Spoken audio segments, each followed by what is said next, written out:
Narito po naman ang sulyap sa iba pang mga balita. Kinilala ang ilang personalidad at programa ng Kapuso Network sa ika-16 na founding anniversary ng Volunteers Against Crime and Corruption o VACC na ginanap sa National Bureau of Investigation o NBI Gymnasium. Kapwa nakatanggap ng major awards sina Emil Sumangil bilang Outstanding Television News Reporter at Carlo Mateo ng DZBB bilang Outstanding Radio Reporter. Pinarangalan din ng special awards sina GMA Network Chairman and CEO Attorney Felipe L. Gozon, malumangahas ng investigative documentaries, radio anchors na sina Arnold Clavio at Ali Soto at ang kanilang programang AA sa B.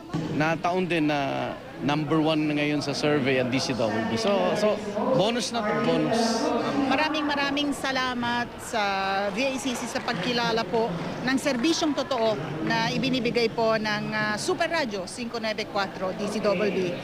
Pinangunahan ni VACC Chairman Dante Jimenez ang pagdiriwang na dinaluhan din ng matataas na opisyal ng Philippine National Police at NBI. We believe that good governance will be able to solve major crimes, major corruption cases in government. And so we are giving awards to those who have joined us in our crusade. Nagsilbing guest of honor at speaker naman si Supreme Court Administrator Maidas Marquez. Nanguna ang DCBB, flagship radio station ng GMA Network sa Mega Manila para sa second quarter ng 2014 base sa ulat ng Nielsen Research nitong Hunyo. Pumapangalawa lang ang DZMM at pumangatlo naman ang DWWW. Kabilang sa mga highest rating program ng B ang Umaga Na, Balita Na, B Balitang Balita, Saksi sa B at Easy Easy Lang. Ipinapaabot ni GMA Chairman and CEO Attorney Felipe L. Gozon ang pasasalamat sa lahat ng mga masugid na tagapakinig ng DCBB. Pinarangalan din sa nakaraang 4th Eduk Circle Film and Television Awards ang ilang Kapuso personalities. Kinilala bilang Best Female News Presenter si State of the Nation anchor Miss Jessica Soho.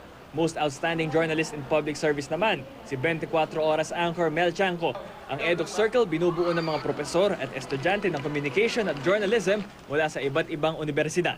Ikinagagalak ko pong kayo mismo ang mga propesor at mga estudyante mula sa daan-daang mga kolehiyo at universidad sa buong Pilipinas ang bumoto at pumili sa akin. Ang parangal na ito ay lalo pang magsisilbi sa aking inspirasyon para ipagpatuloy ang ating nasimulan sa GMA Kapuso Foundation.